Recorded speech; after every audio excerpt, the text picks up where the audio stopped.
இந்த கண்மூடி தியானம் பண்றதோடைய முழு விளக்கம், முழு செயல் என்ன வடிவத்தில் இருக்கு அப்படின்னா, உள் சுவாசமாக உள்நிலைக்குள்ள ஒருத்தர் ஆழ்ந்து போறதுக்கான வாய்ப்புகளை உருவாக்கப்படுகிறது. அது அதிகமா உள்ள ஈர்க்கக்கூடிய ஒரு செயல் வடிவத்தை பெறுகிறது.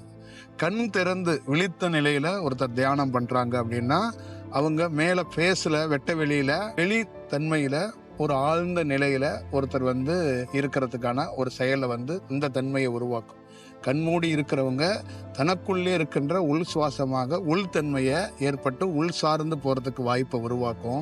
கண் திறந்து தியானம் பண்றவங்க ஒரு ஆழ் நிலையில வெளியில வெட்ட வெளித்தன்மையில ஒரு ஒரு மிதப்பது போல ஒரு செயலை உருவாக்கும். இது கண் திறந்து தியானம் பண்றவங்களுக்கும் கண் மூடி தியானம் பண்றவங்களுக்கும் இதை நீங்க வடிவமா பார்த்துக்கங்க. ஏன்னா இதை ஏன் சொல்ல வர்றோம்னா, கண்மூடி தியானம் பண்றவங்க மண்ணுக்குள் போய் விடுவார்கள். கண் மூடி தியானம் பண்ணுவது அதில் ஒரு சின்ன பிழை இருக்குது அப்படின்லாம் சில பாடல்களில் சித்தர்கள் பாடலில் இருக்கிறதாவோ சில பேருடைய உபதேசங்கள் கொடுக்கப்பட்டிருக்கிறதாவோ நான் கேள்விப்பட்டிருக்கேன்.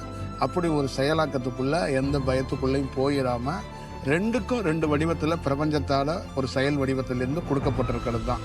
இந்த பிரபஞ்சத்துடைய செயலிருந்து தான் இதை நம்ம கொடுக்குறோம். இந்த பிரபஞ்சம் ரெண்டையும் ரெண்டு வடிவத்தில் கொடுத்துருக்க வேண்டிய ரெண்டும் எந்த பிழை இருப்பதாக கொடுக்கவே இல்லை அப்படிங்கிறத மாணவர்கள் யார் தவம் செய்தாலும் ஆணோ பெண்ணோ பார்த்து கொள்ளணும். நல்ல செயலாக இருக்கு.